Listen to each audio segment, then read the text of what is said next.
السلام علیکم. آج کے سچ کے ساتھ میں ہوں وسیم عباسی. آج ہم دو خبروں پہ بات کریں گے. دونوں بڑی خبریں ہیں. ایک تو یہ کہ یو اے ای نے بڑا ایک فیصلہ کیا ہے. اوپیک تنظیم جو کہ دنیا میں آئل ایکسپورٹس کرتی ہے, آئل ایکسپورٹرز کی ایک تنظیم ہے, کارٹل تھا پورا, اس سے نکل گئی ہے, جس سے دنیا میں تیل کی قیمتوں کے حوالے سے بہت بڑا جھٹکا آنے والا ہے. اس پر بات کریں گے اور اس کا کتنی بڑی امپلیکیشنز ہے. کیا وہ خطے کے باقی ممالک کے ساتھ کے خلاف اعلان جنگ ہے یا نہیں ہے, سعودی عرب کے اوپر اس کے اثرات اور پاکستان پہ کیا اثرات ہوں گے, اس پر بات کریں گے. دنیا کی بڑی بریکنگ نیوز ہے یہ. دوسری خبر یہ ہے کہ جی پاکستان کے حوالے سے پاکستانی سیاست میں بڑا اثر انداز ہو سکتی ہے. 3 ججز کا تبادلہ کر دیا گیا جوڈیشل کمیشن کی طرف سے, جو تینوں جو ہے وہ سمجھے جاتے تھے حکومت کے لیے خطرہ, ان کا تبادلہ کر دیا گیا ہے. وہ کون کون سے ججز ہیں اور اس کے کیا اثرات ہو سکتے ہیں, اس پہ بھی بات کریں گے. سب سے پہلے اس چینل کو سبسکرائب کریں تاکہ ہم آپ کو بتاتے رہیں کہ کیا خبریں ہیں اور کیسے اور اس کے اثرات کیا ہم پہ پڑنے والے ہیں. اچھا جی, یو اے ای نے ایک بہت بڑا ڈیسیژن لیا ہے آج, اور بریکنگ نیوز ہے پوری دنیا کے میڈیا پہ. اوپیک اور اوپیک پلس 2 تنظیمیں ہیں.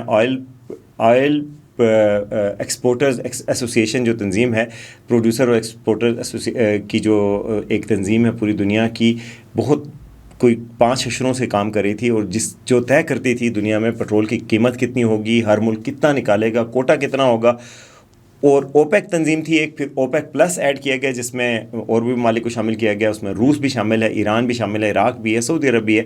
اور بیسیکلی اس گروپ کا جو اوپیک کا جو سب سے امپورٹنٹ ملک ہے وہ سعودی عرب ہے.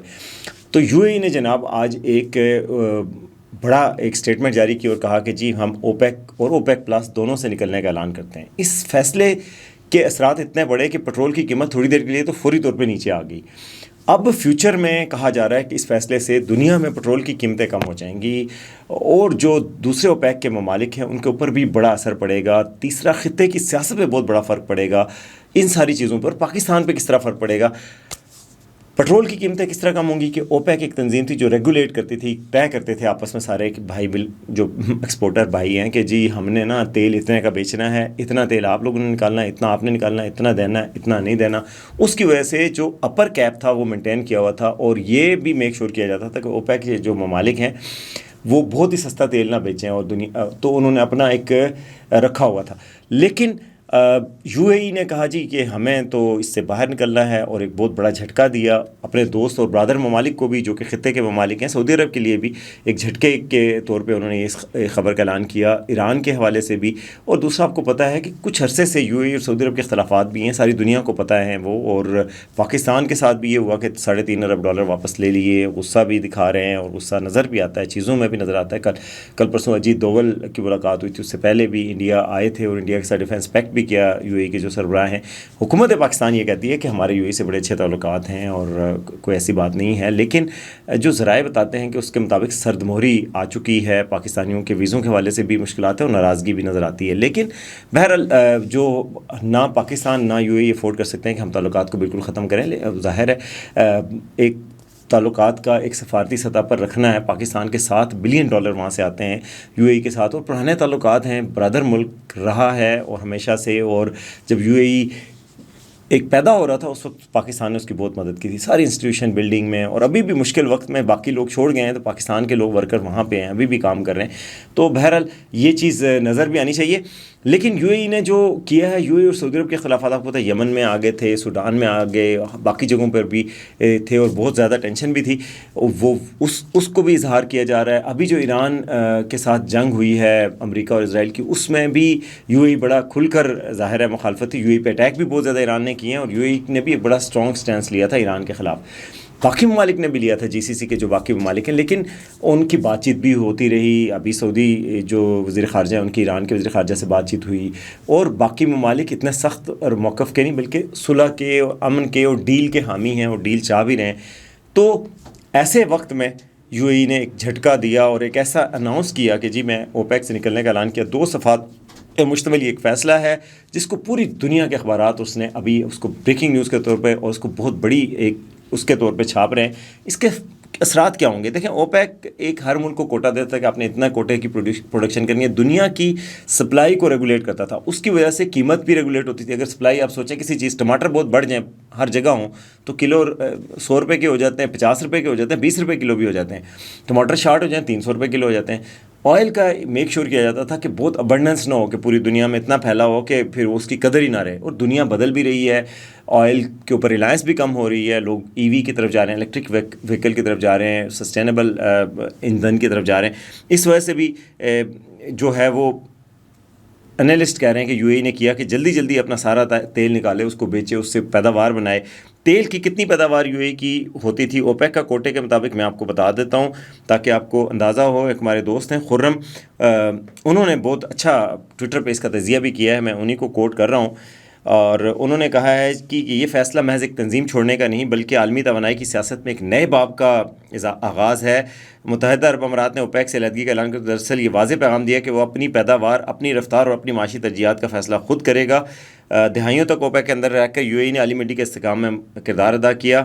اب وہ کہہ رہا ہے کہ جی اصل مسئلہ کوٹا سسٹم ہے. اس وقت یو اے ای کی پیداواری صلاحیت تقریباً 4.5 سے 5 ملین بیرل کی ہے، لیکن وہ جو بنا رہے ہیں ان کے کوٹے کے مطابق 3 سے 3.25 ملین کے مطابق ان کا کوٹا تھا، جس سے تقریباً 1.5 سے 2 ملین بیرل کی صلاحیت جو ہے وہ یوز نہیں کر رہے تھے. تو اس سے درجنوں ارب ڈالر کی ممکنہ آمدن سالانہ ان کی بڑھے گی، یعنی کہ کئی درجن، یعنی کہ 20 سے 30 ارب ڈالر سالانہ بڑھے گی.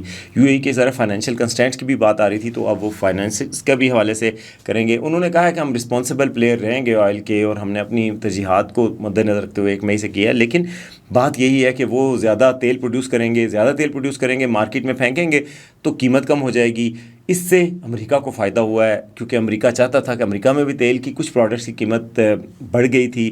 کچھ چیزیں امپورٹ کرتا ہے، حالانکہ ایکسپورٹر بھی ہے آئل کا نیٹ، لیکن کچھ آئل کی پروڈکٹس امپورٹ کرتا ہے. تو کہا جا رہا ہے کہ امریکہ کو بڑا فائدہ ہوگا اس اعلان سے. اور اپنے جو دوست ممالک تھے یو اے ای کے سابقہ دوست، ان کو اس نے جھٹکا پہنچایا اور ان سے الگ ہو گیا سسٹم سے. اب یہ دیکھنا ہوگا کہ باقی جو اوپیک کے ممبر ہیں وہ بھی اپنی پیداوار بڑھا کے دنیا میں لے کے آئیں گے اور کمپیٹیٹیو ریٹس دیں گے، یا پھر وہ ریٹ الگ ہوں گے. اب ریٹ بھی یہی طے کرتے تھے، تو اس کے حوالے سے یہ کہہ جا رہے ہیں کہ مارکیٹ کا شیئر ان کا بڑھ جائے گا یو اے ای کا. اور پھر اس کی طرف یہ بھی ہوگا کہ آپ دیکھیں ان کے سیاسی طور پہ بھی اختلافات بڑھ جائیں گے باقی ممالک کے ساتھ خطے کے، کہ ظاہر ہے آپ نے اکنامک ڈیورس کر دیا ایک دوسرے کو، اپنی اکانومی کو ایک دوسرے سے الگ کر لیا، پھر اس کے بعد اب سیاسی طور پہ بھی آپ کے اختلافات چل ہی رہے تھے. تو گویا اس سے یہ پیغام بھی ملتا ہے، ایک مستقبل کا ایک نقشہ بھی مڈل ایسٹ کا بنتا ہے، جس میں یو اے ای ایک الگ سائڈ پہ الگ تھلگ ہوگا، اور باقی ممالک جیسے قطر، سعودی عرب اور بحرین، کویت، یہ سب ایک الگ سے مضبوط بلاک ہوگا سعودی عرب کی قیادت میں. تو یہ ایک پوزیشن اس نے کی ہے، اس سے عالمی آئل مارکیٹ پہ میں نے آپ کو بتایا کہ کتنے اثرات پڑ سکتے ہیں. اور پاکستان پہ کیا اثرات پڑیں گے، ظاہر ہے پاکستان کو بھی اب اس کو سوچ سمجھ کے دیکھنا پڑے گا. پاکستان یو اے ای سے یو اے ای سے خام تیل نہیں بلکہ پورا تیل جو کیا ہوا ریفائن آئل وہ امپورٹ کرتا تھا، اس پہ بھی فرق پڑے گا. اور پاکستان کے لیے یہ ایک اپرچونٹی بھی ہو سکتی ہے کہ تیل کی قیمت سستی ہو جائے گی، تو پاکستان میں بھی ظاہر ہے آپ کو پتہ ہر چیز کا بیلنس آف پیمنٹ کا کرائسس، امپورٹ بل کم ہو جائے گا اور پاکستان میں تیل کی قیمت بھی کم ہو سکتی ہے. مگر اس کے لانگ ٹرم اثرات آپ دیکھتے ہیں کہ کیا پڑتے ہیں. لیکن یہ ایک بہت سگنیفیکنٹ فیصلہ ہے جس کے سیاسی اثرات بھی ہوں گے، سفارتی اثرات بھی ہوں گے، اور معاشی اثرات بھی ہوں گے جو نظر آنا بھی شروع ہو گئے. تو اور اس سے آپ دیکھیں کہ اس سے اندازہ بھی ہوتا ہے کہ اس کی پوزیشن جو ہے یو اے ای کی وہ باقی سارے ملکوں سے الگ تھلگ ہو رہی ہے، اور ایک الگ سے ایک الائنس بن رہا ہے. اور پاکستان کا الائنس ظاہر ہے سعودی عرب کے ساتھ، قطر کے ساتھ، ان کے ساتھ زیادہ مضبوط ہے. ان کے ساتھ بھی تعلق ہے اور رہے گا، لیکن یہ ہے کہ وہ تعلق کی وہ والی جو گرم جوشی ہے وہ جو ہے اس میں کمی آ رہی ہے. دوسری طرف آپ چلتے ہیں اور دوسری خبر ہے اسلام آباد سے. اسلام آباد آپ کو پتہ جوڈیشل کمیشن کا آج اہم ترین اجلاس ہوا جس پہ سب کی نظر تھی، اور کہا جا رہا تھا کہ پتہ نہیں کیا فیصلہ ہونے جا رہا ہے. اس میں 3 ججز کی بات کی جا رہی تھی، لیکن 3 پہ ووٹنگ ہوئی ہے، تو 3 پہ میجورٹی کے ساتھ فیصلہ ہو گیا. 3 ججز کون ہیں؟ تینوں ججز مشہور ہیں اپنی انڈیپینڈنس کے لیے، اور فیصلے دیتے ہیں، اور اینٹی اسٹیبلشمنٹ بھی کنسیڈر کیے جاتے ہیں، اور کچھ تھوڑا سا اینٹی گورنمنٹ بھی. تو جسٹس محسن اختر کیانی، ان کو اسلام آباد ہائی کورٹ سے ٹرانسفر کر دیا گیا، لاہور کر دیا گیا. سینئر جج ہیں بابر ستار، سینئرٹی میں 3 نمبر تھے، ان کو پشاور کر دیا گیا ٹرانسفر. اس کے علاوہ سمن رفت جو جسٹس ہیں ان کا تبادلہ جو سندھ ہائی کورٹ میں کر دیا گیا. اور یہ کمیشن کا اجلاس ہوا، باقاعدہ اعلامیہ جاری ہوا ہے، میں اعلامیہ ہی دیکھ کے آ رہا ہوں، جس میں chief justice of Pakistan justice A Afridi کی صدارت اس کا اجلاس ہوا تھا. لاہور ہائی کورٹ میں ججز کے بعد متعلق امور پر غور کیا گیا. اب یہ بھی طے کیا گیا کہ یہ جو 3 ویکینسیاں پیدا ہو گئیں اسلام آباد ہائی کورٹ میں، ان 3 ویکینسیز کو ٹرانسفر سے پورا کیا جائے گا، نئی ویکنسی کے طور پہ نہیں کیا جائے گا، نئے ججز ہائر نہیں کیے جائیں گے، بلکہ دوسری عدالتوں کے ججز جو ہے وہ ادھر آئیں گے.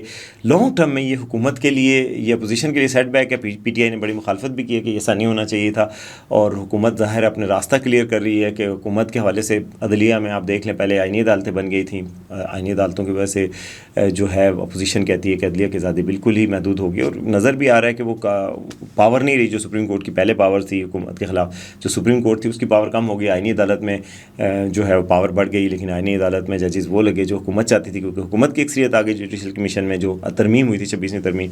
اب جو باقی اب اس سے ظاہر ہے، اس سے عدلیہ کی آزادی کے لیے کوئی اچھی خبر تو نہیں ہے کہ آپ ججز کا اس طرح کا تبادلہ کریں. باقاعدہ طور پہ کہا جا رہا ہے، اس پہ تنقید ہو رہی ہے، اپوزیشن بھی کہہ رہی ہے کہ ججز کا یوں تبادلہ کرنا جو ہے اس کی مثالیں نہیں ملتی، اور اس طریقے سے عدلیہ کی آزادی انڈرمائن ہوگی. لیکن حکومت ظاہر ہے ان کی مرضی ہے، تو انہوں نے وہ کر کے اپنے ان کے لیے ایک بڑا وہ ہے کہ ایک جو ہے وہ اپنے ایک بوسٹ ملے گا ان کو کہ آئندہ جو ہے ان کو کوئی پرابلم اسلام آباد ہائی کورٹ سے بھی نہیں آئے گی. اسلام آباد ہائی کورٹ یاد رہے کہ ججز نے، آپ کو پتا 5 ججز نے خط لکھا تھا سپریم کورٹ کو، وہاں سے یہ تنازع شروع ہوا تھا، پھر ڈگری جعلی ثابت کی اور جسٹس جہانگیری ان کو ہٹایا گیا. تو گویا اسلام آباد ہائی کورٹ جو ہے وہ آہستہ آہستہ کر کے مسخر ہوئی ہے، اور اب تقریباً مسخر ہو چکی ہے.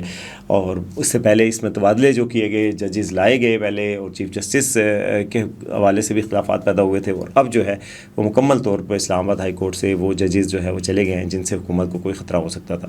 تو یہ سیاسی اپڈیٹ بھی تھی، اور دوسری طرف آپ کو انٹرنیشنل حالات اور اوپیک کے حوالے سے بھی تھی. میں نے کہا آپ کو یہ 2 چیزیں ضرور پتہ ہونا چاہیے. اب تک کے لیے اتنا ہی، دیکھتے رہیں آج کا سچ.